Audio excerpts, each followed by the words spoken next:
Chaque ouverture de paupières est une grâce à chérir avec tout ce que cela comporte et à démarrer une belle journée donc en notre compagnie. Merci de nous offrir ce privilège de votre réveil et d'être toujours en notre compagnie. Et aujourd'hui, nous sommes donc au deuxième numéro de votre matinale préférée sur Vitaminé, toujours conjugué au pluriel. Bonjour Marcelin. Bonjour Alix, bonjour à toutes, bonjour à tous, mesdames et messieurs. Union, discipline, réveil, bon réveil et doux réveil sur RTI 1. Réalisation de cette émission, Christelle Akoussa, à toute l'équipe et puis à la rédaction en chef, bien sûr, Anne-Zélika Eoura. Aujourd'hui, nous allons parler donc de droit. Vous le savez, comme tous les mardis, le droit s'invite. Le droit est de cité avec, bien sûr, Maître Djelardier qui nous parlera donc de notre comportement par rapport aux TIC, juridiquement parlant, bien sûr. Mais d'abord, voici l'image du jour, mesdames et messieurs. Nous allons du côté de la Chine avec ses bébés pandas. Et vous connaissez l'importance des pandas pour les Chinois. La symbolique des pandas du côté de la Chine, qui sont très appréciés et de plus en plus vulgarisés dans d'autres contrées du monde. Ces bébés pandas tout mignons, là, qui sont en séance biberon. Voilà. Et c'est du côté de Chengdu, c'est en Chine. C'est le fruit d'une riche expérience. Et vous savez que les Chinois adorent, aiment beaucoup les pandas. Et il y a une certaine alchimie avec la France également, parce que la première dame française est marraine aussi de plusieurs pandas chinois. Merci d'être avec nous, c'est Matin Bonheur qui se éveille ainsi, avec maintenant Régis qui va jouer sa partition, journalistiquement parlant. C'est parti.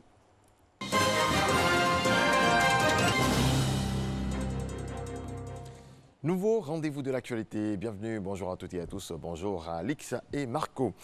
Venir en aide aux populations à faible revenu, c'est l'objectif de la chaîne nationale de solidarité. Elle a été lancée hier au plateau par la ministre de la Solidarité, de la Cohésion sociale et de la lutte contre la pauvreté. La chaîne de solidarité va capter les ressources afin d'accroître les actions de solidarité face aux nombreuses sollicitations des populations. Le CHU d'Angré est totalement fonctionnel depuis novembre 2019. Le ministre de la Santé et de l'Hygiène publique est allé constater de visu l'entière opérationnalité du centre. Jean-Marc Adjadji nous en parle. Le ministre Eugène Aka Awele visite les installations et les services du centre hospitalier universitaire CHU d'Angré. Les services de consultation externe, les urgences, en passant par les services techniques, tout est passé au peigne fin. Le ministre a tenu à s'assurer du bon fonctionnement des services du CHU, tous opérationnels depuis le 4 novembre 2019 et après avoir été équipés. Nous avons voulu venir saluer et rendre hommage à un personnel qui fait du bon travail. Depuis que ce CHU est opérationnel depuis le 4 novembre, nous avons attendu 2 mois et nous avons des échos les plus favorables. Nous ne devons pas nous contenter seulement de décrier ce qui n'est pas bon. L'excellence doit être célébrée.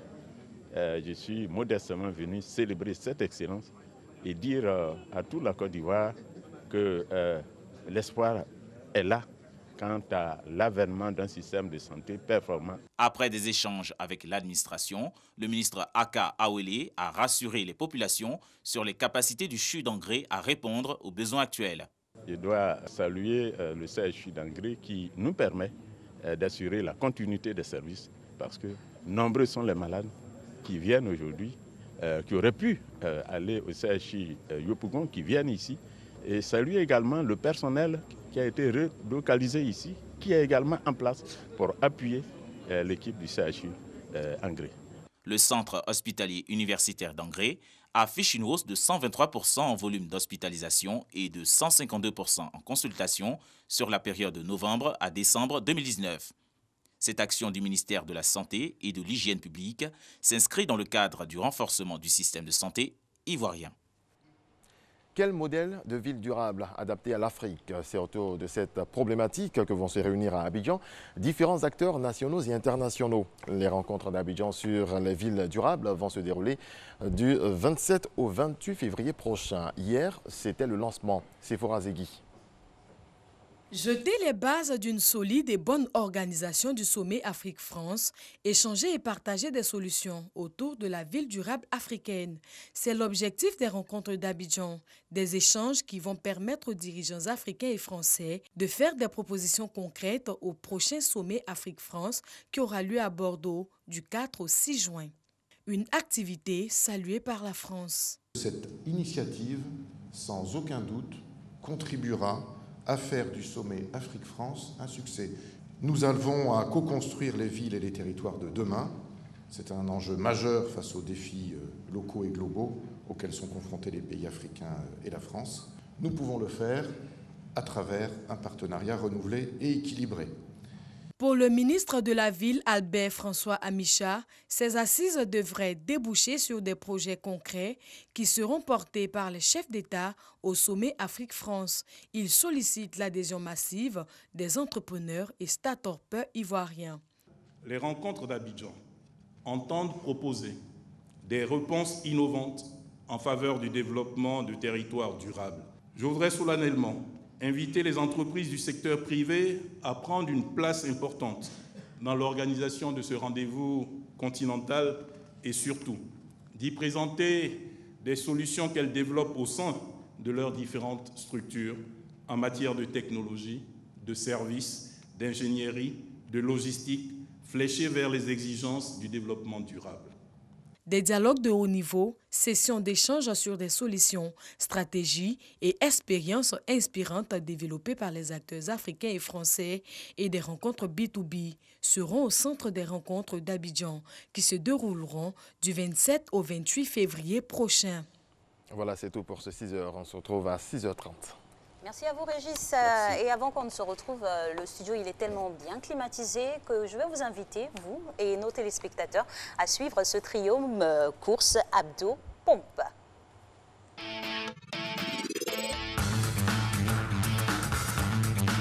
Coucou champion, je suis coach Koulibaly, ton coach. Ce matin, nouvelle séance de sport de qualité. Course, 15 minutes.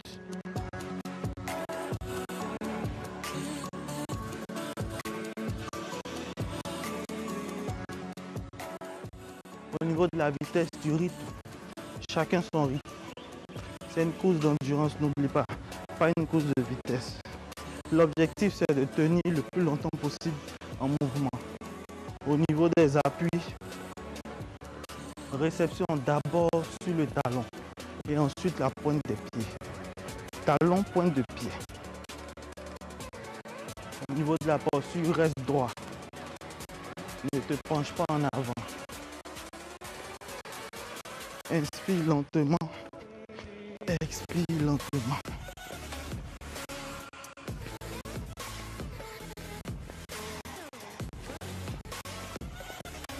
Ok. Si tu peux, tu bois de l'eau. On se retrouve sur le tapis.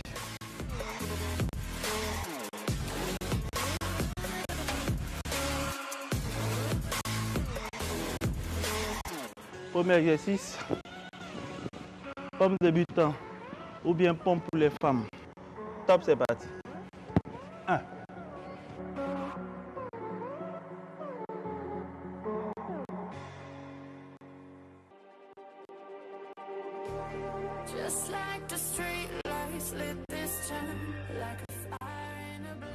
Inspiration, expiration. Inspiration, expiration. Deuxième exercice. Pompe normale pour les hommes. En position. Top, c'est parti. 1, 2, 5. 1, 2, 3, 8. On continue. 1, 2, 11, 12. Bravo. Premier exercice d'abdominaux, gainage ou la planche. En position, on va aller pour 7.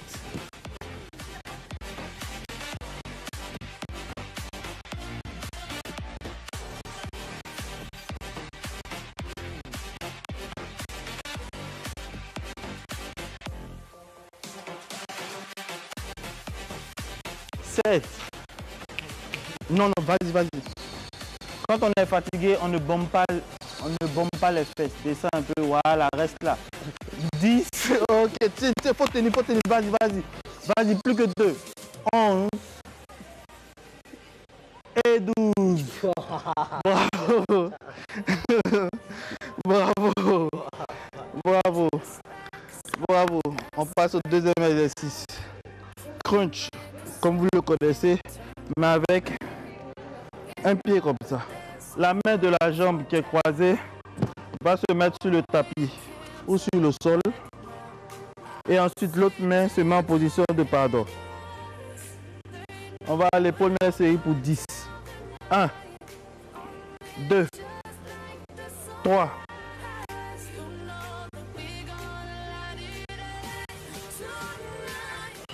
3, le coude, on va le ici. 4, le coude au genou, voilà. 5, rentre le ventre. 6, 7, 8, 9, vas-y. 10, 1, 2, 3, 4, belle exécution. 5, 6, 7, 8, 9, 10. Ok, place aux étirements. On lève une main et on tire. C'est cette partie-là. Et 5. On avance et on descend le bassin. 5. On repart. Voilà. On met bien la tête entre les épaules. On se redresse tout doucement. Bravo. Belle séance. On se retrouve demain pour du sport de qualité.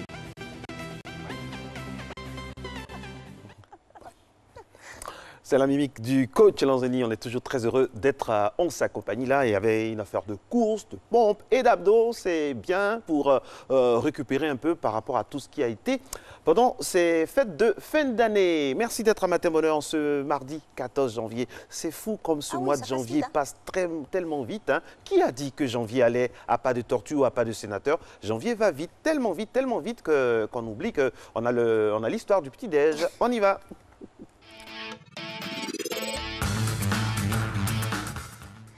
Et ça aurait été un crime de lèse-majesté d'oublier ce plat qui vous est présenté maintenant ce matin. Voilà, Attiéké poisson national, made in Côte d'Ivoire, oui, qui vient bien. Ça. Voilà, du manioc d'ici. Du labeur de nos femmes d'Anono, d'Akwedo, d'Atekoubé, de Blocos, d'Ingerville, semoule de manioc. Bateau.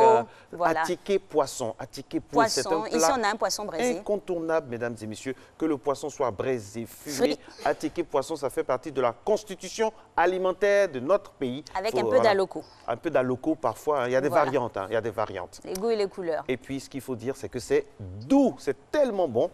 C'est tellement bon qu'on a envie même de lire les journaux tout en mangeant. La preuve, la revue de presse avec Monsieur Renaud.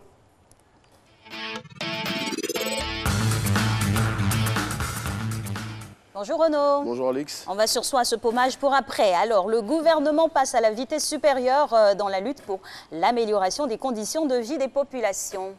Bonjour Marco, oui, lutte contre la pauvreté, le gouvernement lance la grande offensive, c'est ce qu'indique Fraternité Matin avec en illustration cette photo de Mariatou Kone, ministre de la Solidarité, de la Femme et de la Protection de l'Enfant, qui a la charge de traduire en actes concrets cette vision gouvernementale. Il y a combien d'heures, Renaud, de politique sociale du gouvernement, hein, c'est très en vogue, c'est très prisé en ce moment et Fraternité Matin s'en fait également l'écho une fois de plus. Oui, et cet autre axe majeur dont parle Fraternité Matin, c'est celui des logements sociaux. À ce niveau, selon le ministre Bruno Kone, que cite le journal pro-gouvernemental, les constructions vont s'accélérer pour offrir la possibilité à l'ensemble des populations de bénéficier d'un toit. Plus de précisions dans Fratmat de ce jour. Mais on reste avec le ministre de la Construction qui apporte un démenti relatif à la base occupée par les forces françaises en Côte d'Ivoire. Et c'est avec ces mots, le site du 43e BIMA n'a pas été vendu. Bruno Kone a apporté cette précision hier au cours d'une tribune organisée par un organe de presse. Plus de détails dans l'expression de ce jour. Et puis Soir Info, mesdames et messieurs, fait des révélations sur l'ancien président de l'Assemblée nationale, M. Soro Kibafori Guillaume. Tout à fait, accusation de déstabilisation des institutions, tout sur les ultimes négociations avant l'arrivée manquée de Soro. C'est ce que lance à sa une le confrère qui indique qu'un proche de Ouattara fait de graves confidences avant de révéler ce qu'a prévu la France dans le cadre de cette affaire. Plus de précisions dans Soir Info de ce jour. Et on reste avec ce journal-là qui nous parle et qui revient sur l'affaire de l'enfant mort dans le vol d'Air France. Oui, l'État de Côte d'Ivoire, face à ce drame, a décidé de réagir. Ainsi, les forces de l'ordre débarquent à Djoufou. Les populations sommées de dégager aujourd'hui avant midi. Et cette situation, selon le confrère, a créé la panique totale dans le quartier hier. Alors l'Inter, dans son édition de ce jour, consacre un reportage à colonel-major Isiaka Ouattara, décédé il y a peu. Et dans cet article, le confrère indique que quelques jours après la mort de l'ex-colonel-major, les parents de Ouattara parlent et ils disent en substance c'est une énorme perte ou encore Ouattara était notre défenseur. Le quotidien révèle ce qui est dit sur la thèse de l'empoisonnement du défunt qui a couru sur les réseaux sociaux et aussi le témoignage poignant du frère cadet de Ouattara. Retrouvez le compte-rendu de l'envoyé spécial de l'Inter qui est de retour de Doropo, de la ville natale de Ouattara, dans son édition de ce jour. Et Renaud, pour terminer, on a une bonne nouvelle là, du côté du CHU de Cocody.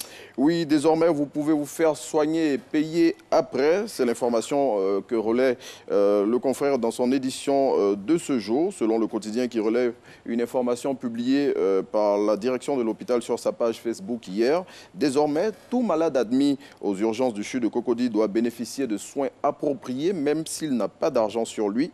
Cette note précise que le paiement de tout acte médical pourra se faire 24 voire 48 heures après, et plus de précision dans le matin de ce jour. Mais l'annoncer. Merci infiniment, très cher Renaud. On vous retrouve demain, toujours avec le même plaisir. On salue au passage tous les confrères de la presse, dite presse papier, qui abattent un travail colossal. Ma témoignage se poursuit avec maintenant l'invité Actu. Nous avons le plaisir de rencontrer M. Falikou Bakayoko. C'est un passionné d'engagement social, notamment pour les jeunes. Avec lui, nous allons discuter de ce sujet très important là, relatif à l'engagement social et citoyen du jeune dans le giron du développement. Bonjour.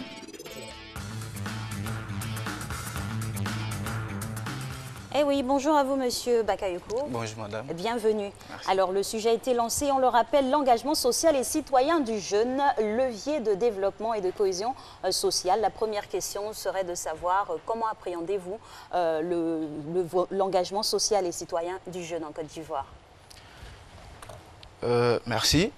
La question telle que posée admet deux variantes. L'engagement social d'une part, et l'engagement citoyen d'autre part. Et donc, il convient de définir chaque notion avant de faire une définition synthétique. Et donc, je pourrais, comme ça, être tenté de dire que l'engagement social se définit comme l'ensemble des actions menées par les jeunes en vue de participer à la vie de la communauté.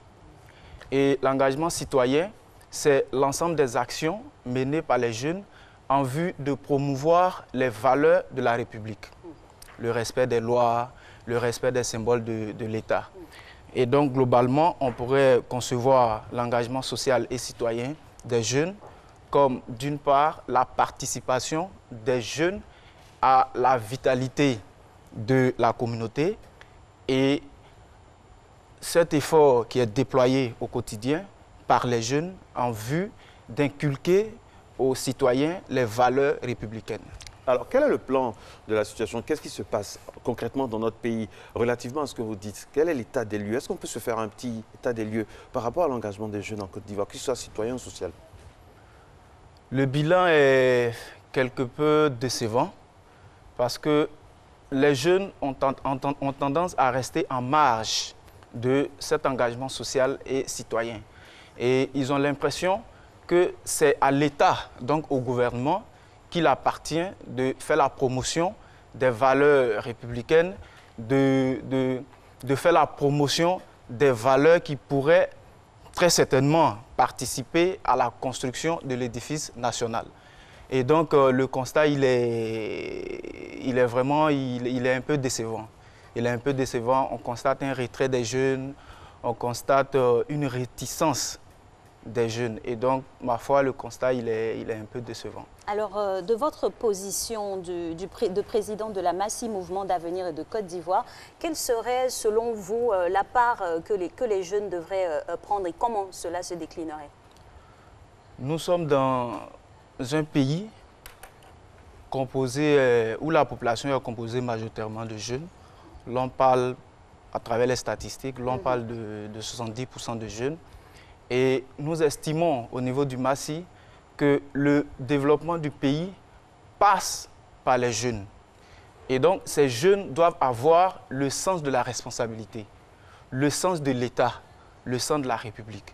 Ils doivent s'approprier ces valeurs et ils ne doivent pas rester en marge.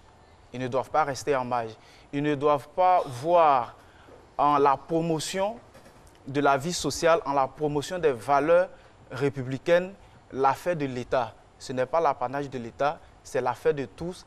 Et nous, au niveau du MASSI, nous estimons que les jeunes doivent poser des actes forts de nature à faciliter la vie sociale.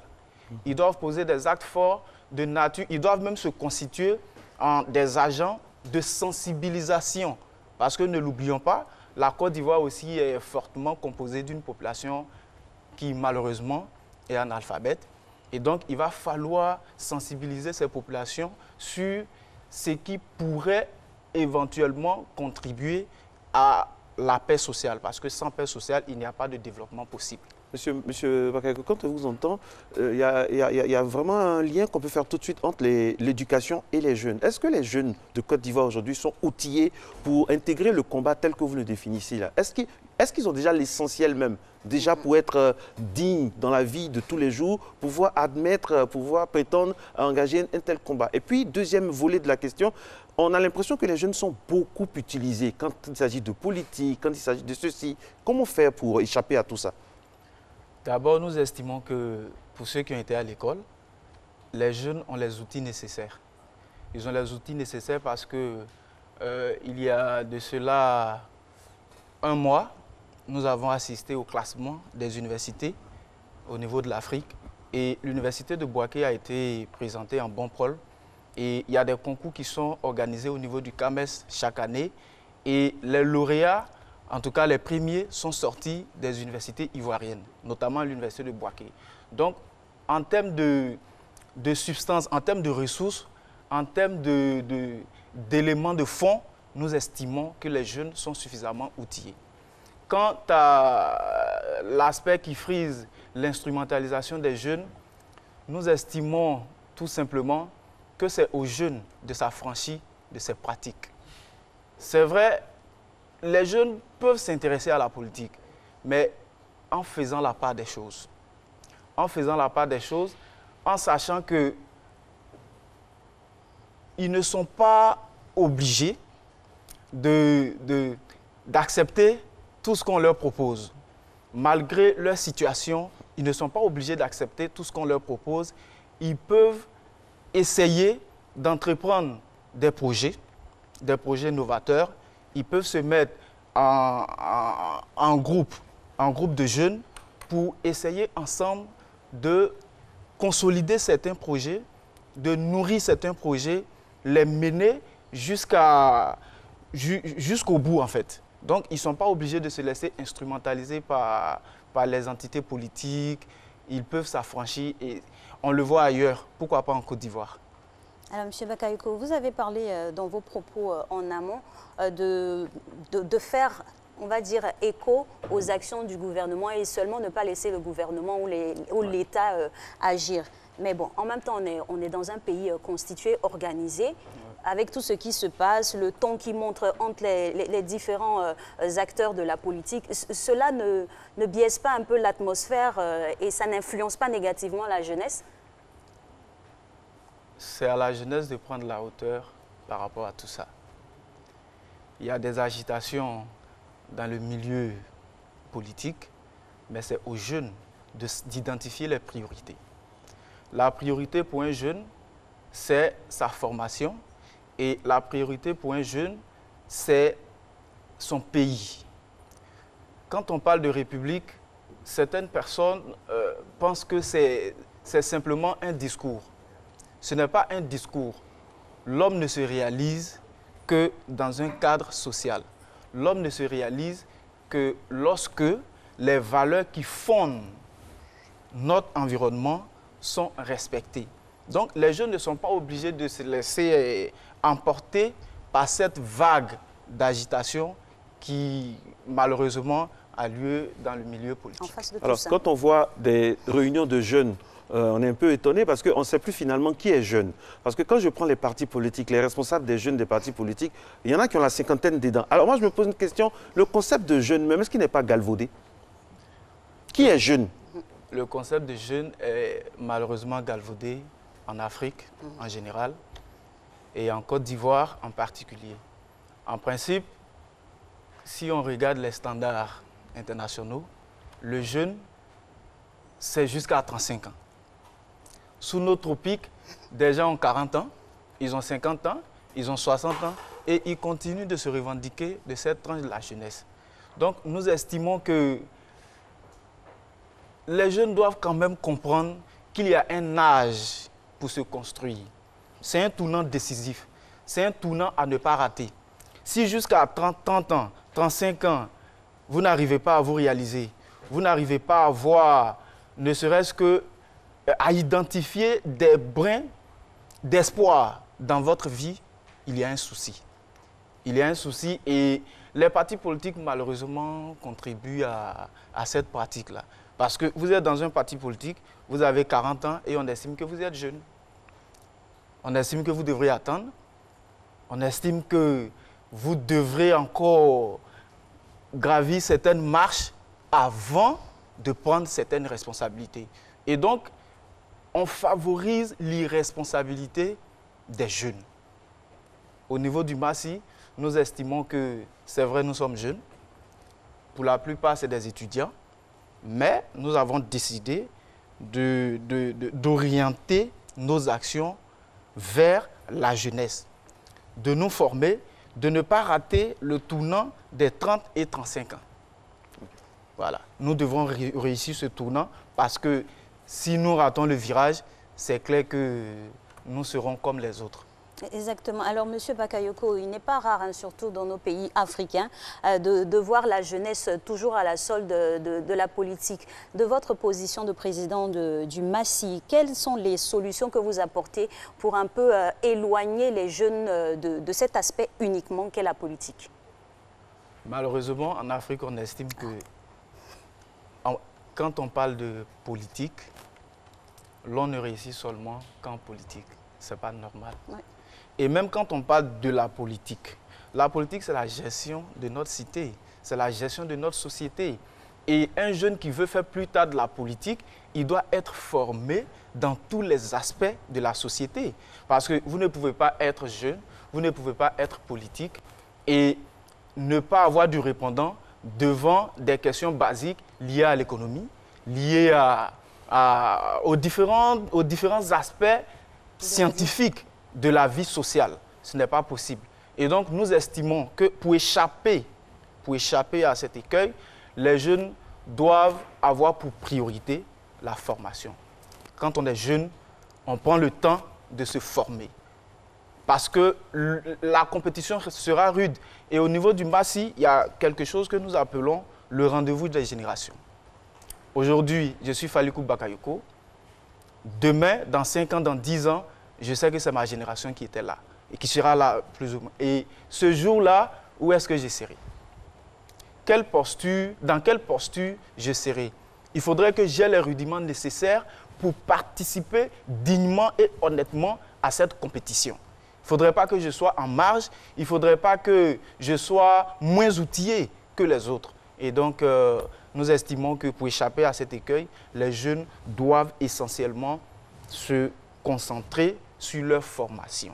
Absolument. C'est bien de terminer par le mot formation parce que c'est la base de toute chose. Merci infiniment à vous, M. Falikou Bakayoko. Je rappelle que vous êtes du MASI, un mouvement vraiment qui veut faire en sorte que les jeunes aient droit de citer et que ce soit la responsabilité qui commence parce que être jeune, ce n'est pas forcément être irresponsable. On peut être jeune et sage. Tout à fait. Merci d'être à Matin Bonheur, mesdames et messieurs, qui se poursuit dans un autre pan avec un jeune aux commandes de l'information. Mais juste avant, on aura de la pub.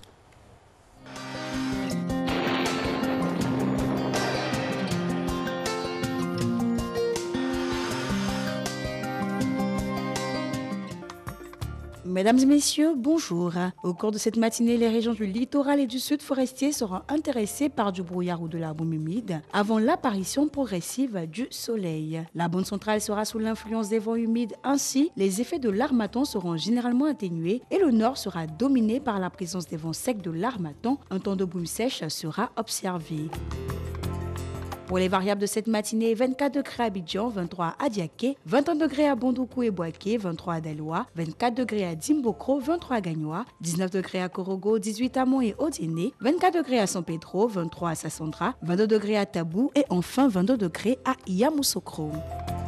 L'après-midi, un temps généralement ensoleillé sera observé sur l'ensemble du pays. En milieu ou en fin de période, la forte insolation combinée à l'humidité sera favorable à des formations de nombreux nuages qui occasionneront des averses de pluie accompagnées d'orages sur les régions du littoral et du sud forestier. La bande centrale sera partiellement nuageuse et le nord sera toujours sous les effets des vents secs et chauds de l'harmattan.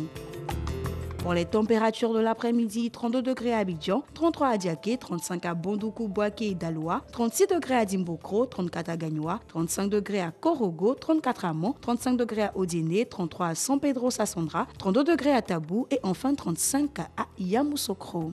Merci de nous avoir suivis. Très belle journée à toutes et à tous.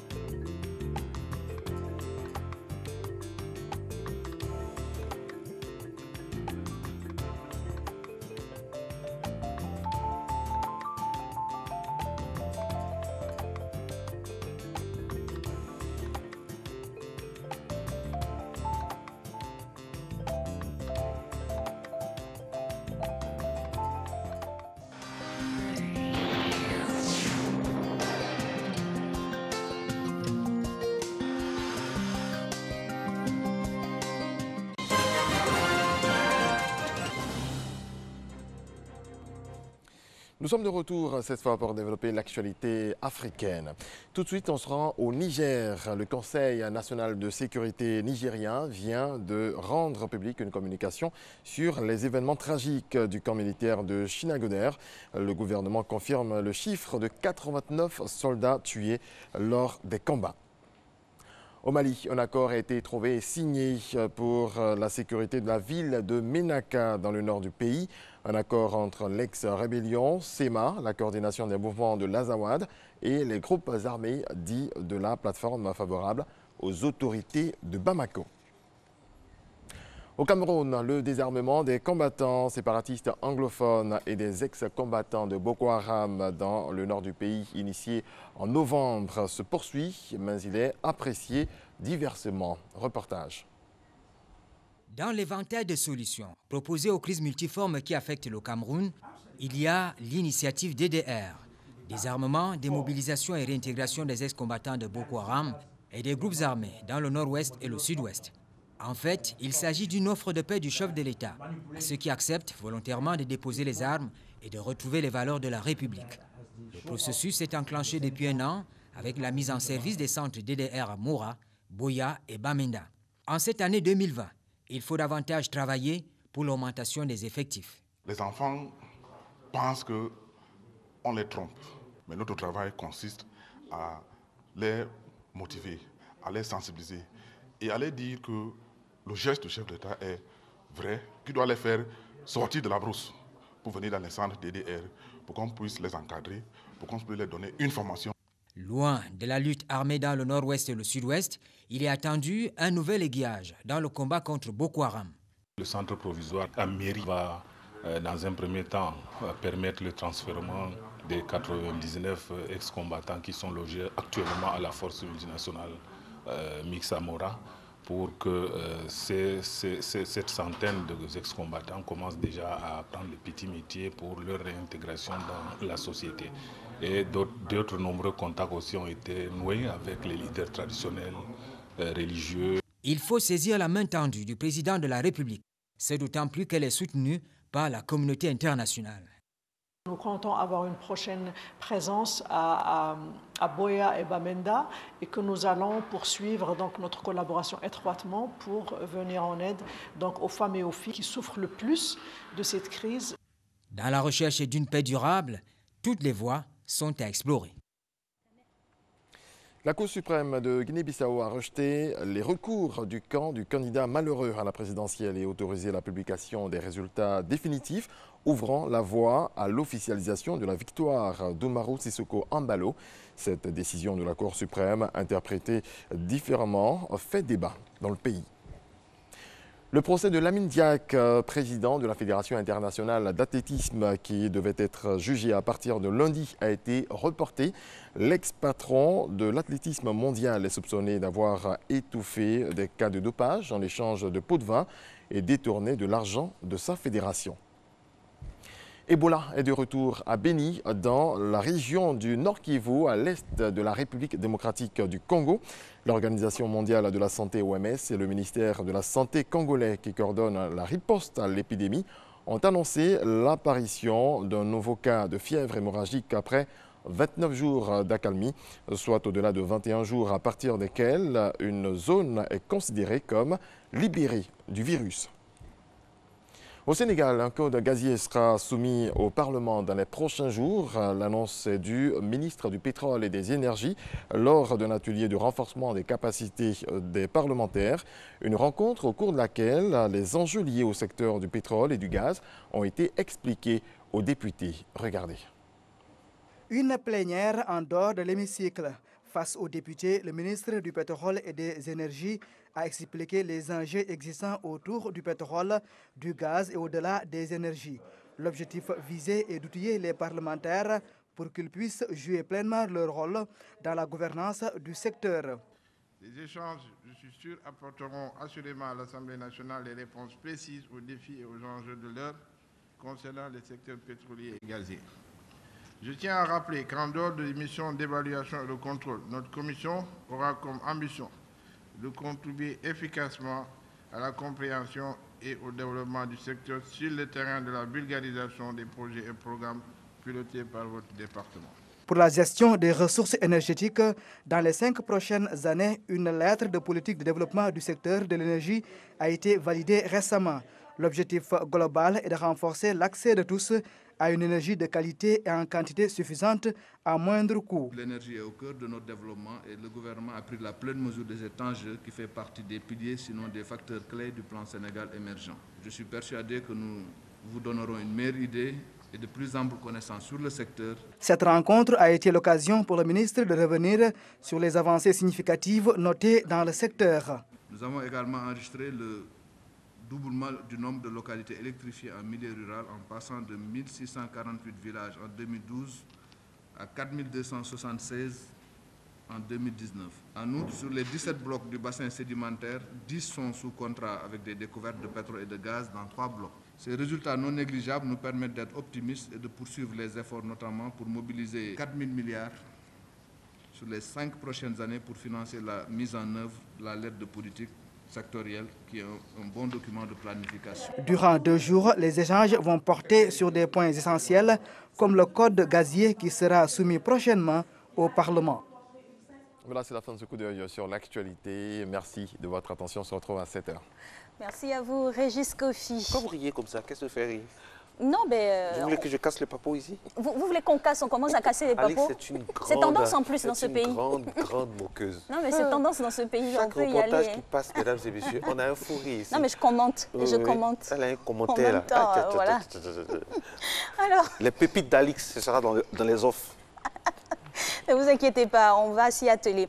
Alors maintenant, on va s'intéresser à un point très important de notre matinale. Donc sur le beau collier, on a aussi une perle qui est le digital. E-digital aujourd'hui avec Madame Kadi Niel Touré, qui est consultante en communication. On parlera d'un fléau que si non, n'y prend pas garde, pourrait se retourner dangereusement contre nous. C'est nos enfants et le digital, les risques et les opportunités. On fera tout ce point-là juste après le jingle.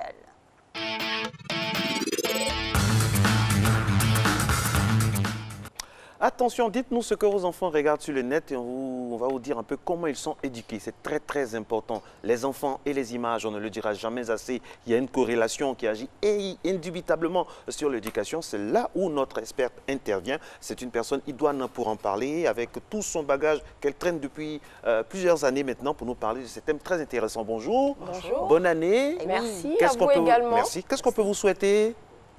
Que l'année soit digitale. D'accord. Voilà. Ainsi soit-il. Première question. Quels sont les risques que nous enfants encourent? Parce que ça fait peur. Alix a campé le décor, c'est pas évident. Alors, déjà, il faut savoir que les jeunes, les enfants de manière générale, vont en fait sur Internet pour un prolongement en fait de leur vie sociale habituelle.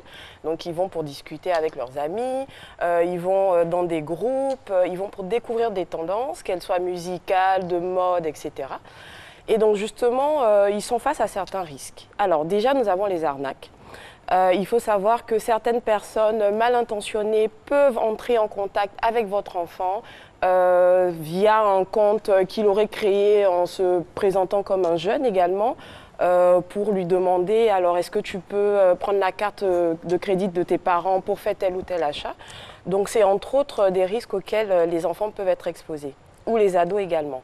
D'autre part, il y a aussi les contenus malveillants. Les enfants peuvent être malheureusement exposés à des contenus pornographiques, à des contenus violents, sanglants, etc. Donc tout ça en fait fait partie de ce à quoi il faut s'attendre en fait sur les réseaux sociaux. Les filtres ne sont pas toujours activés, alors à nous derrière en fait parents de vraiment suivre à la trace que font nos enfants. Il y a un point très très important également qui est le harcèlement scolaire. Il peut y arriver que des groupes se créent sur les réseaux sociaux, Facebook, etc., pour se moquer d'un jeune garçon, une jeune fille qui est peut-être pas assez grosse, pas assez mince, etc. Donc ça peut pousser l'enfant à vraiment se refermer sur lui-même s'il n'a personne à qui en parler. Alors, je ne veux pas faire peur à tout le monde, mais il y a quand même aussi de bons côtés sur les réseaux sociaux. Je pense qu'en termes d'opportunités, il y a le volet éducation. Aujourd'hui, vous savez que dès l'âge de 3-4 ans, on peut trouver des comptines, par exemple, sur YouTube, vraiment des chaînes construites avec un contenu pédagogique qui apprend à l'enfant à chanter, à compter, à apprendre à lire, les couleurs, etc. Ça, c'est très intéressant. Yo, lélé, yo, lélé. C'est comme ça. C'est ma fille qui m'a appris. C'est bien, c'est bien. Ils apprennent beaucoup de choses, en tout cas, et c'est très constructif pour eux. Pour les plus grands, justement, ça peut aider pour les devoirs de classe. On peut aller faire des recherches pour un exposé, pour aller un peu plus loin sur le cours que le professeur a donné en classe. Je sais qu'il y a quelques années, il y a une entreprise ivoirienne qui a créé des tablettes éducatives à partir de l'école primaire où justement les enfants peuvent faire leurs devoirs et essayer d'ouvrir un peu leur esprit en termes de culture générale. Donc ça, ce sont vraiment les bons côtés du digital aussi sur Alors, Internet. Madame Niel, vous nous avez parlé des opportunités et des inconvénients. Moi, j'ai envie de revenir même en amont à l'utilisation. Comment on offre à un enfant un outil qui a accès à Internet et comment on doit réguler? Alors, le conseil que je donne, vous voyez, il y a quelques images qui défilent. Alors, l'enfant tout seul avec son écran est exposé à tellement de choses qu'on ne peut pas contrôler à distance. C'est vrai, il y a des contrôles parentaux qui existent, etc. Il est possible de limiter, mais je pense que le meilleur garde-fou, c'est nous les parents. Donc, l'idéal, c'est d'accompagner l'enfant, d'être à ses côtés. Toute seule comme ça, c'est pas bon. Toute seule comme ça, je pense qu'elle est quand même assez jeune pour être toute seule exposée sur les écrans. On ne sait pas, il peut y avoir des pop-up, il peut y avoir des fenêtres qui s'ouvrent un peu de façon inattendue. Alors, justement, de façon inattendue, on a des films, aujourd'hui. C'est de la responsabilité également des médias. Il y a des dessins animés, moi je suis très choqué quand je vois ça, où on voit des gens se laver nus, où on voit des gens s'embrasser, même dans des dessins animés. Quid de la responsabilité des médias? Alors, effectivement, les médias ont vraiment un rôle éthique là-dessus, parce qu'ils ont un rôle également d'éducation. Je pense qu'avant un certain âge, on ne peut décemment pas montrer même un dessin animé, enfin un personnage dessiné nu aux enfants. Alors, si effectivement les médias ne prennent pas ces responsabilités-là, j'en reviens encore aux parents et aux éducateurs. C'est à vous de savoir qu'est-ce que regarde votre enfant. Est-ce que ce contenu est approprié? S'il vous choque, vous, il choquera certainement votre enfant. Donc, il faut, nous, parents, alerter aussi les médias en disant, aujourd'hui on a la possibilité, hein, en allant sur Facebook, en envoyant un mail en disant, attention, tel contenu, je le trouve dangereux, il faudrait peut-être essayer de revoir.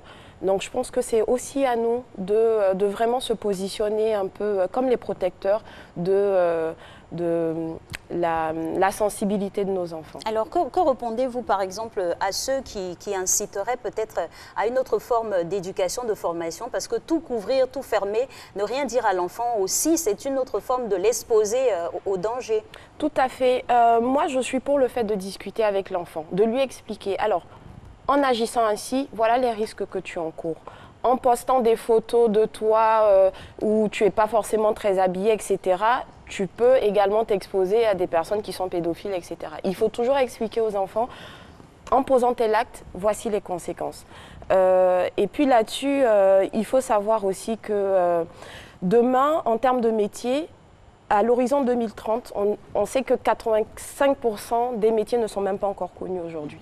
Et il y a fort à penser qu'ils seront sur le digital et la robotique. D'où, de l'autre côté, l'intérêt de les amener à découvrir cet outil qui est indispensable aujourd'hui dans le monde dans lequel on vit, mais tout en leur expliquant quels sont les risques et les conséquences. Alors, c'est une affaire de compromis hein, quand on vous écoute, c'est-à-dire c'est une technologie qui permet d'avancer, ça peut instruire nos enfants, mais avec une surveillance. Le mot contrôle parental, est-ce que ça a toujours son sens? Que ce soit au niveau de la télé, de la radio, des médias, de la publicité, est-ce que ça a toujours son sens, vous, en tant que spécialiste? Oui, je pense que ça a son sens. Du côté, alors, quand il y a des films, par exemple, on voit très souvent moins de 10 ans, moins de 12 ans, etc. Pour ma part, j'estime qu'il y a certains films de moins de 10 ans qui mériteraient d'être un peu plus regardés de près. Donc, encore une fois, aux parents de regarder le contenu peut-être avant, de se renseigner sur ce qu'on peut y trouver, quel type de scène, etc., avant d'exposer l'enfant également. Parce que si on est devant la télé avec l'enfant après 20 h, il y a fort à penser qu'on puisse tomber sur un contenu qui n'est pas très approprié pour son âge. S'il a 8 ou 10 ans, je pense qu'un contenu, un téléfilm de 20 h, c'est pas forcément terrible. Cela nous ramène à l'organisation même pratique dans la maison, parce que comme vous avez bien évoqué ici, à une certaine heure, et même il y a plusieurs heures, hein, là le matin où on n'est pas là, des fois les mercredis on n'est pas à la maison, s'il n'y a pas de contrôle en tant que tel, l'enfant il est exposé, il a la télécommande, il peut changer à tout le monde. Est-ce qu'il ne faut pas bloquer certains programmes comme on le faisait avant, enregistrer des films adéquats et puis diffuser, bon il va le mettre en boucle mais bon. Voilà, il sera protégé. Complètement, moi je suis complètement d'accord avec vous. Effectivement, nous ne sommes pas à la maison, les enfants sont souvent avec les aides ménagères, etc. Donc à nous de poser des limites en leur disant, voilà, tu as la possibilité de regarder uniquement telle chaîne. C'est possible aujourd'hui, hein, je ne citerai pas cet opérateur-là, mais qui donne la possibilité de mettre un code sur la télé et donc du coup, il n'y a que les parents qui peuvent y avoir accès. C'est une possibilité. Il faut établir un planning également. L'enfant va à l'école. Alors, peut-être qu'on lui autorise 1 ou un maximum 2 heures le mercredi, quand il a fini ses devoirs, ou alors le week-end. Mais il faut vraiment lui expliquer que ce n'est pas quelque chose de systématique. Il faut plutôt le voir comme quelque chose de ludique, qui arrivera si effectivement il travaille bien à l'école, en lui expliquant qu'il n'y a que ce type de contenu-là qui doit l'intéresser et pas le reste. Donc, nous sommes vraiment le dernier filtre, en fait. Okay. Parlant de filtre, il y a un souci. Hein. Moi, il y a quelque chose qui me gêne hein, relativement au programme, notamment des télévisions et des radios. On n'a pas une programmation fixe. Si les parents ont besoin d'être aidés, c'est dans ce domaine-là. Parce que si on sait d'avance quel programme on aura, on peut interagir là-dessus. Mais là, bon... La plupart des programmes, la RTI au moins un programme de 24 heures, on sait que c'est ce qui va se passer, mais il y a d'autres, c'est que des clips, que des clips, que des clips. Et Dieu seul sait, la majeure partie des clips, qu'est-ce qu'il y a dedans? Et ça a une mauvaise influence sur nos enfants à longueur de journée, bassinés par des clips, par des clips. Je pense que les autorités compétentes au niveau de la réglementation devraient intervenir également. Complètement. Il y a le Conseil supérieur de la publicité qui peut être saisi. Comme je disais tout à l'heure, vous trouvez qu'il y a un contenu qui est inapproprié, qui est inadmissible pour votre enfant, c'est aussi le moyen, enfin il faut un engagement quand même citoyen, je pense, là-dessus. Oui. On ne peut pas constamment tout confier à l'État en disant qu'ils vont le faire tout seuls. Il faut aussi savoir attirer leur attention, peut-être se constituer en groupe, en une communauté de parents, en allant porter un peu sa voix là-bas. Les consommateurs doivent jouer leur rôle. Exactement. Des associations de consommateurs. Tout à fait. Et pourquoi pas ne pas créer une association de consommateurs peut-être qui est spécialisée sur tout ce qui est digital pour donner un peu plus de voix à cela en expliquant que voilà, ce ne sont pas des cas isolés, mais nos enfants de manière générale peuvent encourir certains risques si les contenus ne sont pas correctement adaptés à leur âge. Et toujours pour apporter du grain à moudre à votre moulin, parlant de publicité, parce que là c'est le digital, c'est quelque chose qui est circonscrit, mais pour les panneaux publicitaires où on voit des images, ma foi, beaucoup osées, obscènes, à ce niveau-là, on a la même démarche? On a la même démarche. Le Conseil supérieur de la publicité est présent. Je pense que de l'autre côté, moi en tout cas, j'appelle aussi les publicitaires à plus de responsabilité. Il est vrai qu'on peut communiquer, il faut être ouvert, etc. Mais toujours faire attention à ce public très jeune qui malgré lui sera exposé à un contenu... Alors, les mots-clés dedans, il y a public, il y a exposé. Mesdames et messieurs, j'espère que vous êtes pareils, que désormais vous allez faire très attention. Il ne faut pas paniquer, hein. Il n'y a pas de catastrophe, mais seulement il faut faire très attention parce que de façon digitale aussi, il y a beaucoup de dangers qu'on peut éviter. Merci d'être à Matin Bonheur. Surtout ce qui arrive, ne l'évitez pas du tout. C'est la partition radio de la matinale avec nos amis de Fréquence 2, les matins d'Isaac. C'est parti.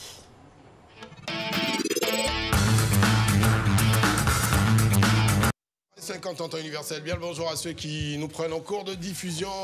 Bienvenue si vous regardez RTI 1, et bonjour à toute l'équipe donc de Matin Bonheur et à toutes les équipes de la télévision de Côte d'Ivoire, qui se réveillent de bonne heure quand même pour vous offrir les meilleurs programmes télé qui puissent exister sur le sol de Côte d'Ivoire. Bonjour Tia. Salut Isaac, salut à tous, salut à tous les téléspectateurs également. Bonjour Bibi Ray. Bonjour tous les téléspectateurs de Côte d'Ivoire ici là. Bon, on est mardi aujourd'hui et janvier est fini. Donc on passe en mode janvier plus et ensuite il y aura janvier Edge. Ouais, Edge, S+, tout ça là.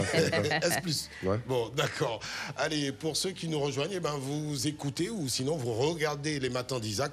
C'est la matinale sur Vitaminette Fréquence 2, celle qui vous est offerte du lundi au vendredi de 6h à 9h sur 92.0 de la bande FM si vous êtes à Abidjan, à Niama, Bangerville, Grand Bassam, ou même Dabou ou tout près à Alépé. Même Divo, mais ça peut 92. Ce matin, 2 expressions donc à décortiquer en votre compagnie. Oui. Parce que par ici, français, ce n'est pas François. Et le jingle arrive juste après. C'est même pas Brigitte. Français, ce n'est pas François. Eh oui, français, ce n'est pas François. On entend dire, même dans des salons feutrés, oui. Quelles sont les nouvelles? C'est un bonjour. Ah non. Ah ouais, c'est une bonjour, non? On dit pas ça. C'est le bonjour. Apprenez à dire les choses comme ça. Ça les translate les langues. Comment? Oui. On dit quoi? C'est le bonjour. C'est le bonjour. On dit pas c'est pas mieux, on va dire bonjour. Ça évite beaucoup de tracas. Là, tu as réagi à l'Ivoirien. Là, c'est le raccourci. Voilà. Bonjour. Quand l'Ivoirien ne maîtrise pas l'article qui va avec, il prend le raccourci, il dit chose. Voilà. Ou alors, c'est mon bonjour qui est là, hein? Non, ça marche pas, bonjour. ça. Hein? C'est le bonjour. C'est la translation des langues africaines. Bon. C'est pas, on dit pas folilo. Folilo. Voilà, oui. C'est les bonjours. Mais est-ce que cette traduction littérale, là, tu dois la ramener en français? Mais bon. Non, je ne suis pas très sûr parce que ces petites façons de faire vous distinguent. C'est sûr. Le monsieur ou la dame en face ne vous dira peut-être rien, mais saura à peu près votre niveau. C'est un bonjour. Celui-là, classé. C'est le bonjour. Donc tu vois le gars, veste, cravate, machin, tout. Non, c'est un bonjour, hein. D'accord. À gauche. Next. Prochain. Donc, on te met sur le côté. Le bonjour. Arriver comme un cheveu sur la soupe. Qu'est-ce que cela signifie, tiens? Quand tu arrives comme un cheveu sur la soupe, c'est-à-dire que tu arrives... comment expliquer ça? Tu arrives mal à propos. Voilà. Tu arrives mal à propos, tu arrives à on n'est pas invité à midi, tu es venu comme un soupe. Voilà. Tu viens gâter les riz déjà. Tu n'étais pas invité et puis tu es quand même venu. Normalement, quand on prépare sa soupe, on ne s'attend pas à avoir un cheveu dessus. Voilà. C'est quelque chose qui n'est pas prévu et qui arrive. Et il n'est pas le bienvenu en plus. Voilà, c'est ça. Voilà, donc on ne veut pas avoir un cheveu sur sa soupe. Donc arriver comme un cheveu sur la soupe, eh ben, c'est arrivé à contretemps ou mal à propos. Donc arrêtez d'arriver à midi, les dimanches, midi, quand il y a la sauce green là. Arrêtez de venir comme un truc sur les soupes. Ah, tu aimes sauce green? Il y a toujours un tonton qui arrive dimanche pour voir le daron et tout. Bon, il a ses amis là, hein, tu sais. Attends, c'est le jus de la sauce green. Oui. Déjà, vous avez attendu longtemps parce que le charbon de la vieille était en train de finir. Voilà. Mais en plus, le tonton arrive. Ah, comme un cheveu sur le soupe. Alors qu'il y en a qui sont très friands des restes du vieux. Si Christian sait bien de quoi je parle. Et de nombreux enfants de Côte d'Ivoire, d'ailleurs, savent bien de quoi je parle. C'est vrai, à table avec les parents, tout ça. Hein. C'est le meilleur morceau. Oui, tu te sers. Mais tu sais que le vieux, il a une tendance... Bon, c'est vrai que les mamans n'aimaient pas beaucoup. Hein. Faut pas se dire, faut pas... Mais c'est bon. On va pas livrer tout. Faut t'arrêter là. Allez, brûler la chandelle par les deux bouts. Dernière expression. C'est pas un problème. Brûler la chandelle par les deux bouts, c'est pas un proverbe. C'est une expression. Non, c'est pas un problème que tu t'écris. Brûler la chandelle par les deux bouts. Tu es en train de te créer des problèmes. Voilà. Mais en fait, tu es en train de gaspiller ton argent ou ta santé. Ouais. Donc on te dira, arrête de brûler la chandelle par les deux bouts. Quand tu vas à la banque, là, va directement à la maison. Tu es traduction en français de Côte d'Ivoire, donc tu es en train de brûler ton devant derrière. Tu gaspilles, tu perds du temps, tu perds de l'énergie, tu perds de l'argent. Donc tu es en train de brûler la chandelle par les deux bouts. Donc on reprend ces expressions-là. Arriver comme un cheveu sur la soupe, donc c'est arriver mal à propos. Brûler la chandelle par les deux bouts, c'est gaspiller son argent, sa santé. Et puis, ne dites plus, c'est un bonjour. Vous pouvez le dire hein, dans vos langues ou dialectes, Folilo ou bien CO ou je ne sais pas trop comment. Voilà. Oh, j'aime bien quand tu parles guéri. Ayoka, tout ça, machin. Mais en français, dites c'est le bonjour. Cela vous distingue, mesdames et messieurs. Et vous différenciera de la masse. Bon. Il y a quoi? Sortons de la masse et allons retrouver ceux qui sont plutôt particuliers. Allons dans le poids. N'est-ce pas? Allons dans le poids tout de suite hein, avec l'actu people. Alors juste pour vous donner un avant-goût. Hein, puisque... Non, pitié, ça va échapper. Ouais, s'il te plaît, ne critique pas les... Non. Poitou-Charentes. Alors, voilà, tout à l'heure, hein, dans l'actu people, on parlera de nos stars, évidemment. Alors, juste un petit avant-goût. Eh bien, est-ce que vous savez que Inosby, hein, le chanteur de Yopé... Laissez-moi la paix, ok. Voilà, Inosby, laissez-moi la paix. Inosby est en couple. Son petit col là. Comme ça, avec ses cheveux un peu comme ça. Il est en couple. Avec quoi? Avec quoi? Avec une belle jeune dame, une chanteuse qui répond au nom de Rebo. Mais voit son visage. Non, allez checker tout de suite. Rebo, non? Ouais. Et en fait, c'est elle qui a balancé le dossier. En fait, on les soupçonnait depuis un petit moment. Hein? Ça l'arrange, elle. Mais d'être avec l'une des plus grosses stars du moment.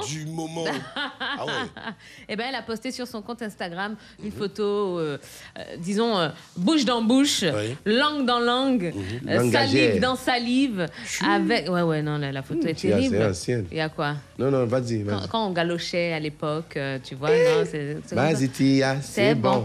Eh bien, donc elle a posté une photo d'elle et d'Inosby en train de se galocher et tout. Donc ça ne fait que confirmer les rumeurs qui couraient depuis un petit moment sur les deux artistes. Donc voilà, mesdames, celles qui fantasmaient sur la maigreur d'Inosby, sachez que...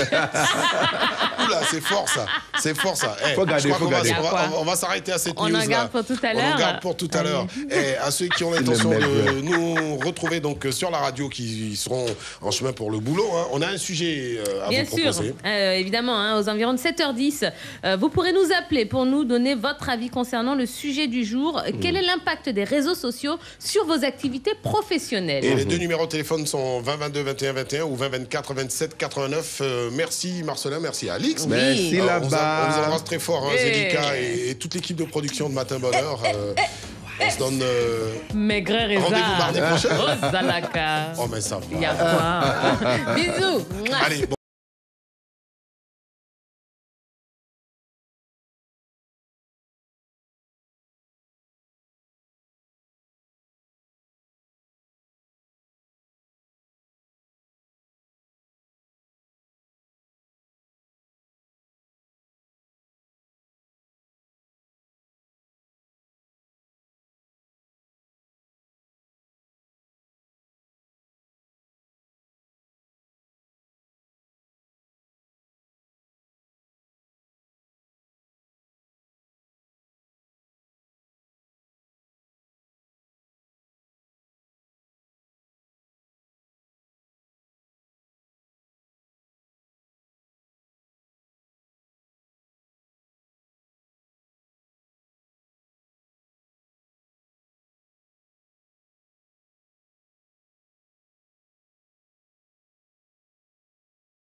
si vous Trop saviez bien. ce qui se passe ici dans ce studio, tout le monde danse et ça fait plaisir. Cette bonne équipe dynamique du matin, ma cher Alix. Exactement, il y a le bonheur à matin bonheur. C'est IOP, c'est comme ça, IOP. Oui, et ce qu'elle dansait, celle qui a en charge la caméra Maman Bobby. numéro... Maman Bobby, elle va nous donner des cours de ballet, voilà, un ballet pour cette chanson spécifique-là.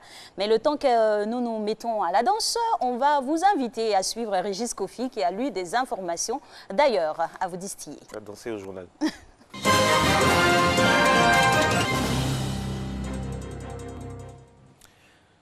Bonjour à tous. Le point de l'actualité internationale a commencé par les États-Unis. Cory Booker renonce à se présenter aux primaires démocrates. À 3 semaines du premier vote, le sénateur a expliqué ne pas avoir l'argent nécessaire pour continuer à faire campagne. 12 candidats sont toujours en lice. Le gouvernement iranien a nié hier avoir tenté de masquer la responsabilité de l'Iran dans le crash de l'avion de ligne ukrainien abattu par erreur le 8 janvier près de Téhéran. Le drame suscite la colère dans le pays face à des manifestations accusant depuis samedi les autorités d'avoir menti à la population. Les policiers de Téhéran ont reçu des consignes de retenue, a indiqué le général Hosni Raimi, commandant de la police. En France, Anne Hidalgo a officialisé samedi, à 2 mois des municipales, sa candidature à un 2e mandat à la mairie de Paris, avec la volonté de mettre l'écologie au cœur de son projet. Fin décembre, elle ne cachait pas son impatience à descendre dans l'arène et confiait à l'AFP avoir hâte. Pour autant, l'élu socialiste est la dernière à se lancer. Le Premier ministre maltais Joseph Muscat quitte l'auberge de Castille pour démissionner officiellement après 7 ans de mandat. Joseph Muscat, que vous apercevez grâce aux images de l'AFP, a été poussé vers la sortie par l'enquête sur le meurtre de la journaliste d'investigation Daphné Galizia. Le film français Les Misérables a été nommé pour l'Oscar du meilleur film étranger qui sera remis le 9 février à Los Angeles. Son réalisateur, Ladli, y dépeint l'histoire d'une bavure policière dans une cité sensible de Seine-Saint-Denis, en banlieue parisienne. Le film a été retenu hier par l'Académie des Oscars. Touristes et locaux découvrent l'installation artistique Zapatos Roros, chaussures rouges de l'artiste et architecte mexicaine Elina Chauvet sur la place Zócalo de Mexico, dans laquelle 200 chaussures peintes en rouge sont placées sur le sol pour dénoncer la violence contre les femmes et les féminicides.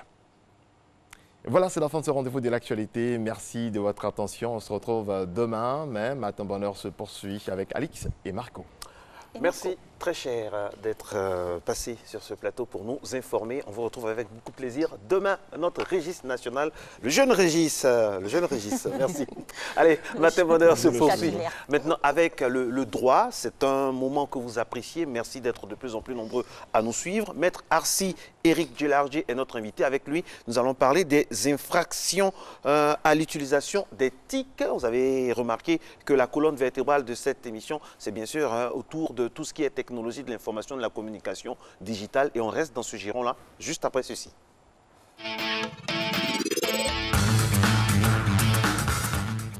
Et oui, on remet une couche avec le digital. Bonjour maître. Bonjour. Bienvenue. Alors on va démarrer avec les définitions d'usage. C'est vrai qu'on a tous une petite notion de ce que c'est que l'éthique, mais pour certains qui ne sauraient pas aujourd'hui, qu'est-ce que c'est que l'éthique et les infractions qui vont avec? L'éthique correspond à une notion qui est connue, je pense, de la plupart des téléspectateurs. Il s'agit de ce qu'on appelait anciennement les nouvelles technologies de l'information et de la communication. Donc, Internet, tout ce qui est réseaux sociaux, WhatsApp, Facebook, l'utilisation des SMS. Je pense qu'il faut plutôt s'appesantir sur la définition de ce que nous appelons des infractions. On entend par infraction la transgression d'une interdiction qui est sanctionnée par la loi pénale, donc qui entraîne l'application d'une peine de prison ou d'une amende. Et en droit, on dit qu'il n'y a pas d'infraction sans texte d'incrimination. Cela signifie qu'il faut absolument un texte qui interdise telle action et qui prévoit une sanction. Et pour ce qui nous concerne, les textes d'incrimination vont être recherchés dans la loi numéro 2013-451 du 13 juin 2013 relative à la lutte contre la cybercriminalité et dans la loi numéro 2019-574 du 26 juin 2019 portant code pénal. Très bien. Alors, maître, dites-nous, les infractions liées à l'utilisation des TIC sont-elles, on va dire, fondamentalement différentes de celles qui n'impliquent pas ces technologies? Alors, on va dire oui et non. Il y a une différence parce qu'il faut faire le départ entre les infractions qui nécessitent l'utilisation des TIC. Ce sont celles qui sont prévues par la loi concernant la lutte contre la cybercriminalité. Il y a des infractions de droit commun qui peuvent être commises sans l'utilisation des TIC, mais qui peuvent être facilitées par les TIC. On peut donner comme exemple l'escroquerie. On n'est pas obligé de passer par un téléphone ou par Internet pour escroquer, mais on peut également le faire par ce moyen-là. Par contre, dans le premier groupe, une infraction comme l'intrusion dans un système d'information, donc le piratage informatique, pour l'appeler comme ça, implique nécessairement l'utilisation d'éthique. Donc c'est un peu le départ qu'on peut faire entre les deux. Maintenant, le point de concours, c'est que dans les deux types de comportements, il y a une transgression de la loi pénale. D'accord. Autre question à vous soumettre et à voir si cela rentre dans le cadre de l'infraction. Sur les réseaux sociaux, par exemple, on retrouve parfois des vidéos réalisées par des utilisateurs qui profèrent des injures ou prononcent des paroles insultantes à l'encontre de personnes morales ou physiques, notamment des personnes désignées. Cela est-il puni par la loi ivoirienne? Heureusement, bien heureusement, la loi ivoirienne a prévu une sanction pour ce type de comportement. C'est vrai que c'est une dérive à laquelle on assiste bien trop souvent. Le texte existe, même s'il n'est pas très souvent appliqué. Et le texte se retrouve dans le code pénal, à l'article 367, qui prévoit une peine de prison allant de 1 à 5 ans et une peine d'amende de 5 millions à 20 millions pour quiconque profère des paroles outrageuses ou des invectives, des injures qui ne comportent pas l'imputation d'un fait particulier. Je ne vais pas donner d'exemple pour ne pas choquer vos téléspectateurs, mais on pourrait souhaiter que ce texte-là soit plus souvent appliqué dans la pratique. Ok, on a tout compris. Alors, maître, quand on parle de tout ce qui est éthique, on a encore souvenance de ces images qui défilent sur les réseaux sociaux, des images pornographiques, des images tendancieuses, tout ça. Alors, est-ce que ça fait partie aussi du même corpus basique de ce dont on parle là, par rapport aux infractions?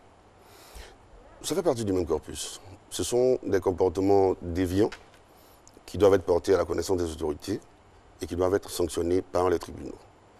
Et quand les tribunaux sont appelés à statuer, ils s'appuient dans ce cas particulier sur le code pénal, notamment son article 357, qui réprime par une peine de prison d'1 mois à 2 ans et une amende de 50 000 à 500 000 francs, la diffusion d'images qui portent atteinte à la moralité publique. On va peut-être voir un peu plus loin un autre type d'image pornographique. Justement. Alors, pour ce cas-là particulier, la peine est contenue dans l'article 357. D'accord. Et donc, en prolongement, est-ce que c'est pareil quand il s'agit de photographies ou de vidéogrammes pendant les actes de pédophilie? Ici, la peine est plus grave parce que l'acte est considéré comme plus grave. Il implique des mineurs. Cela correspond à ce qu'on appelle la pornographie infantile, donc des images, des vidéogrammes qui mettent en présence des enfants âgés de moins de 18 ans, donc mineurs, qui ont des comportements explicitement sexuels. La peine qui était pour la pornographie de type, on va dire, ordinaire, de 1 mois à 2 ans, ici portée, de 1 an à 3 ans. Et lorsque l'acte consiste à utiliser l'éthique pour mettre à la disposition de mineurs des images de ce type-là, des vidéos de ce type-là, la peine peut aller jusqu'à 5 ans. Elle est plus grave parce qu'on considère que le mineur est fragile. C'est un individu qu'il faut protéger et qu'il ne faut surtout pas exposer. D'où l'intérêt de ce que vous disiez tout à l'heure concernant les filtres et le contrôle de l'accès des enfants à Internet. D'accord. Alors, maître, que dit la loi ivoirienne? D'abord, avant même de savoir ce que dit la loi ivoirienne, les anglophones ont ce qu'ils appellent communément les sex tapes. Alors, est-ce qu'il existe des dispositions spécifiques concernant la publication au moyen des TIC de ce que nos amis frères anglophones appellent les sex tapes?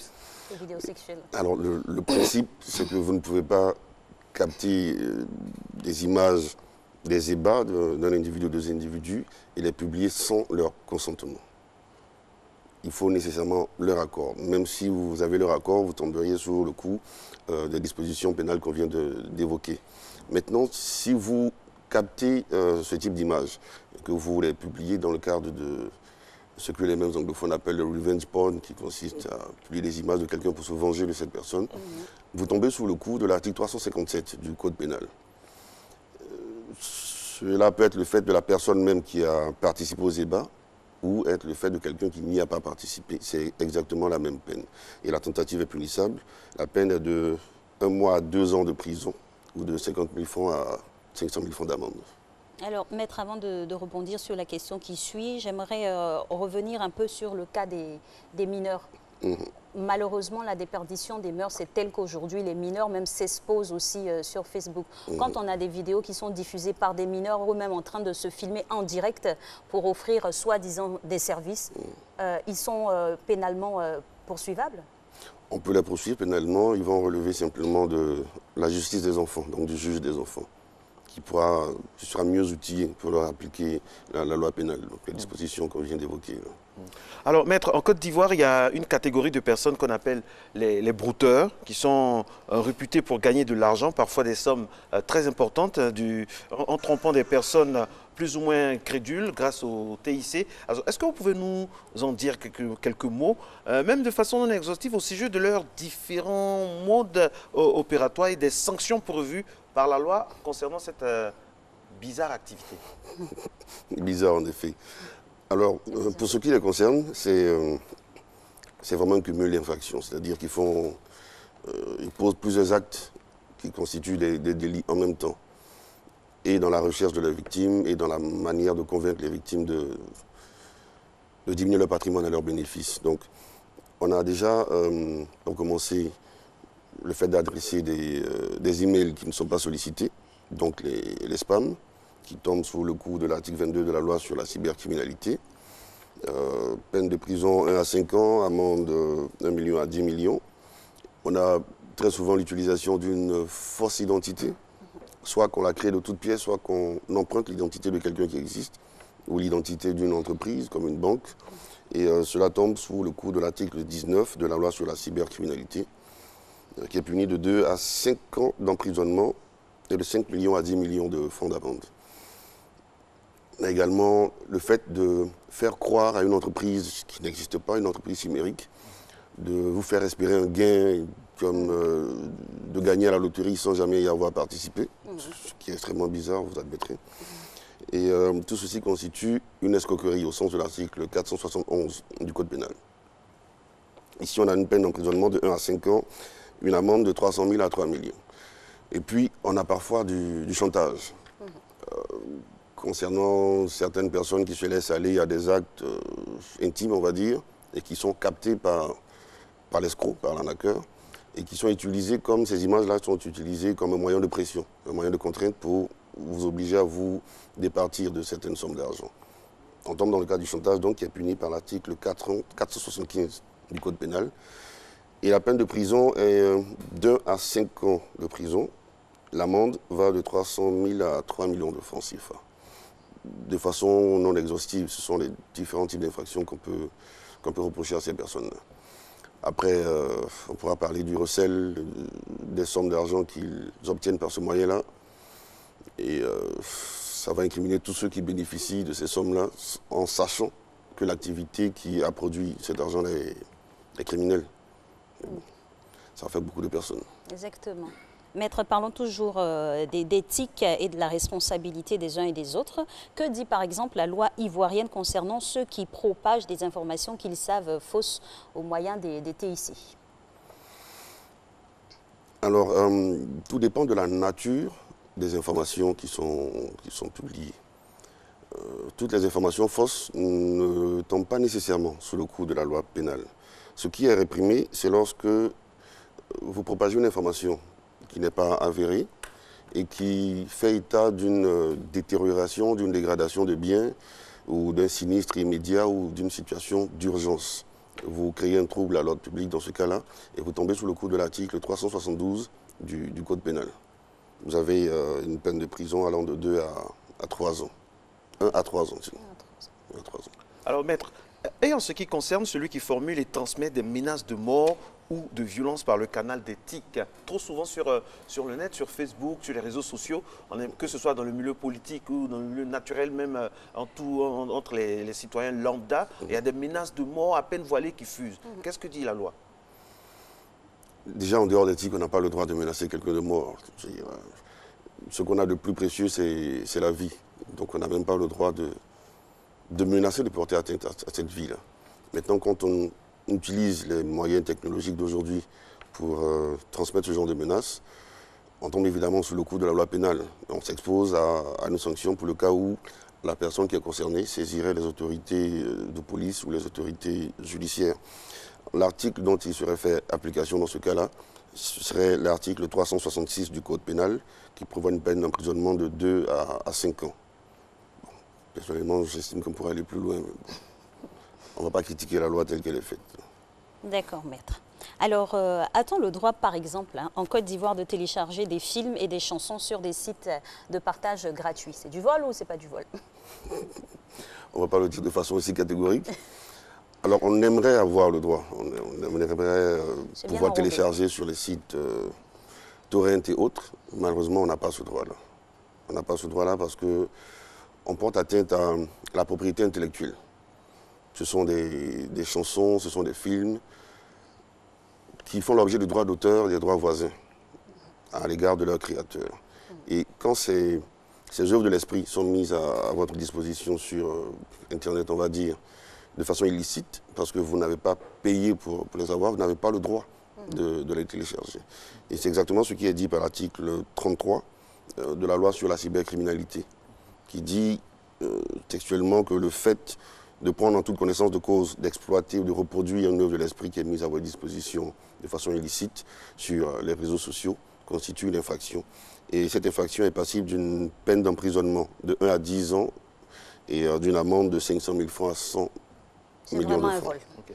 Maître, vous qui êtes dans le giron, vous qui êtes dans le giron de ce sujet-là qui vraiment fait beaucoup de dégâts dans notre société, est-ce que vous pensez que concrètement, les autorités ivoiriennes ont les moyens de lutter efficacement contre ce phénomène-là? Quand on regarde les lois, ce sont des lois assez jeunes, hein, 2013, 2019. Vous, qu'est-ce que vous en pensez?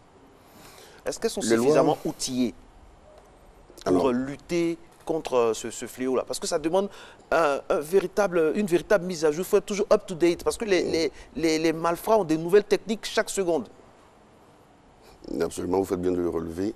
Alors, les lois sont jeunes parce que les technologies sont jeunes. Absolument. Il n'y a pas si longtemps, on parlait encore de NTIC parce que ce sont des technologies qui étaient encore nouvelles pour nous. Et donc, il a fallu que la société s'adapte. Il a fallu que les autorités de police s'adaptent. Et la police nationale a créé une direction de l'informatique et des traces technologiques, qu'on appelle couramment la police scientifique. Et qui sont, ce sont des personnes qui sont outillées, qui sont formées, qualifiées, pour procéder à la recherche des auteurs de ces infractions-là, pour procéder à leur appréhension, pour les appréhender.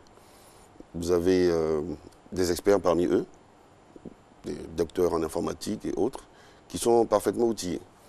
Malheureusement, la communication autour de leur succès n'est pas suffisamment faite. N'est pas suffisamment faite, sinon, s'ils communiquaient véritablement autour de leurs accomplissements, vous sauriez que c'est tous les jours que des personnes qui sont auteurs ou complices de ces infractions-là sont arrêtées, sont déférées devant les tribunaux. D'accord. Donc la réponse est positive. Oui, je pense que nos autorités sont outillées, sont à même de procéder à l'éradication. Pas totale, mais en tout cas, sont capables de diminuer en grande partie ce fléau dont vous parlez. Ça rassure de savoir que nous sommes outillés pour faire face donc à la menace. Alors, maître, on a des cas exposés et puis c'est légion chaque jour sur Internet. Par exemple, une cohorte d'internautes qui s'acharnent sur une seule personne. On le voit malheureusement tout dernièrement avec la veuve de Cherdi Arafat qui, à la faveur d'une action, on va dire économique, se trouve lynchée. Dans ce cas-là, quel est son recours? Le premier recours, c'est de saisir les autorités de police. premier recours, c'est de les saisir. En tant que justiciable, elle n'a pas nécessairement les connaissances pour pouvoir donner une qualification juridique à ce qu'elle est en train de subir. Mais eux, ils ont la capacité de procéder à cette qualification juridique-là. Donc, si elle estime que ses droits sont bafoués par le canal des technologies de l'information, de la communication, il faut qu'elle saisisse les autorités de police qui pourront donner la suite appropriée.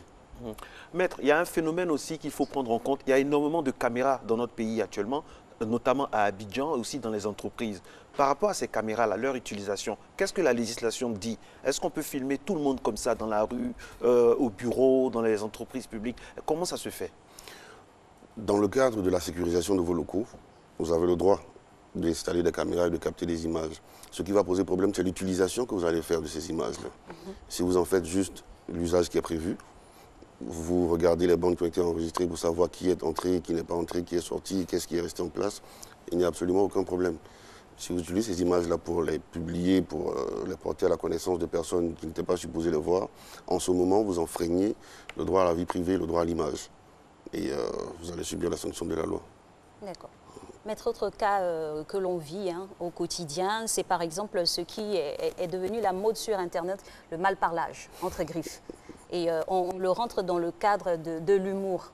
Comment essayer juridiquement de démêler l'humour de choses qui blessent et qui peuvent atteindre physiquement quelqu'un? Le principe, c'est que tant qu'il n'y a pas de sanction, les gens ils essaient d'aller aussi loin qu'ils peuvent aller. Un peu comme les enfants. Tant que vous ne sanctionnez pas, tant que personne ne se plaint, tant que personne ne saisit les autorités de police, judiciaire, il y aura toutes les dérives possibles. Il faut que ceux qui se sentent concernés saisissent les autorités pour qu'il y ait un commencement de sanctions. Pour que ces humoristes-là sachent que l'humour ne donne pas tous les droits et que vous n'avez pas le droit de blesser les gens intentionnellement.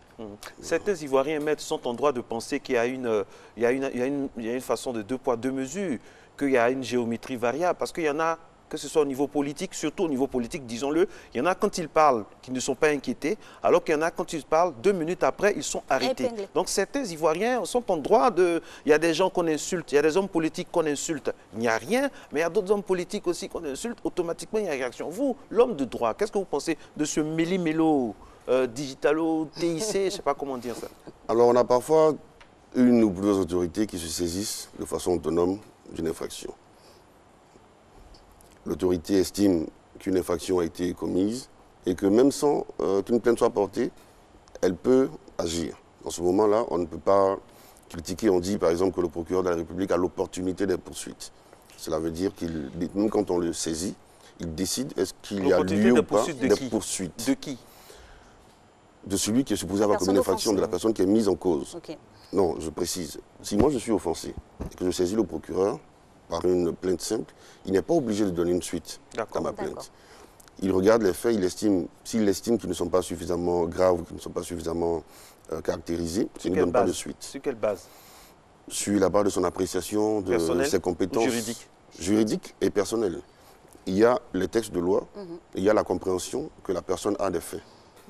Après, si personne ne se plaint, on ne peut pas reprocher au procureur de ne pas aller à chaque fois interpeller les gens. D'accord. Il faut des cas où on a porté plainte, où on n'a pas eu de suite. Et encore là, on a les moyens de contourner l'inertie, on va dire, du procureur. Et on peut faire toujours référence à une jurisprudence pour recourir. On a toujours un moyen de faire triompher son droit quand on veut faire triompher son droit. Alors, maître, il y a une autre tendance. Le VAR ou la VAR, c'est selon. Est-ce qu'il y a prescription quand il y a des injures, par exemple, proférées? On n'a pas peut-être tout de suite la porter plainte, mais on refaire sortir ce qui a été dit. On peut porter plainte. Il y a prescription sur Internet, sur les TIC? Il faut, enfin pour parler de prescription, il faut déjà pouvoir fixer le point de départ, c'est-à-dire à quel moment est-ce que l'acte a été commis. Il y a le fait de proférer l'injure et de capter, d'enregistrer donc cette injure-là, et il y a le fait de la rendre publique. Si moi j'ai rendu mon injure publique il y a 5 ans de cela, et que cela continue à tourner sur les réseaux sociaux, moi ma responsabilité elle a commencé à courir il y a 5 ans de cela. Il s'agit d'un délit, donc après 3 ans, la prescription est acquise pour moi. Maintenant, ceux qui continuent à propager, ce n'est plus de mon fait, malheureusement. Maître, il y a plusieurs phénomènes également. On parle d'avatar, on parle de personnes qui viennent pirater votre compte. Tout ça, ce sont des phénomènes quotidiens. Le citoyen lambda, comment il fait pour se plaindre? Parce que des fois aussi, ce n'est pas évident. La direction des traces technologiques, ce n'est pas évident également de régler tous les cas. Est-ce que Il y a une alternative, maître. Autre alternative. Alors, vous pouvez porter plainte, vous pouvez saisir soit la police, soit le procureur de la République, mais pour pouvoir caractériser l'infraction qui utilise le canal d'éthique, il faut des hommes de l'art, il faut des informaticiens qui soient en même temps liés à la police. Et donc, il faut passer par la direction de l'informatique et des traces technologiques. À moins que par vous-même, vous réussissiez à rassembler tous les indices, mais cela va être un peu difficile. Faire des captures d'écran, demander à un huissier de justice de faire un constat de ce que vous avez comme publication, ce sont des moyens qu'on peut utiliser pour faciliter la tâche aux autorités. Alors, maître, on pourrait, pour finir, donner toujours des conseils quant à l'utilisation efficiente des TIC.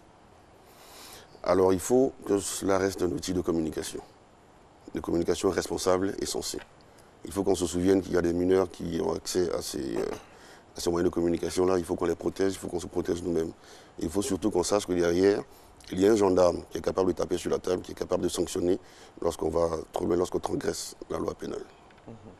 Merci beaucoup à vous, maître Arsi Éric Djelardier. Avec vous, nous parlions d'un sujet très important, les infractions relatives à l'utilisation des TIC. Nul n'est censé ignorer la loi et la loi est belle lorsqu'elle est pleine, lorsqu'elle s'applique à tous. Union, discipline, réveil. Bonne journée.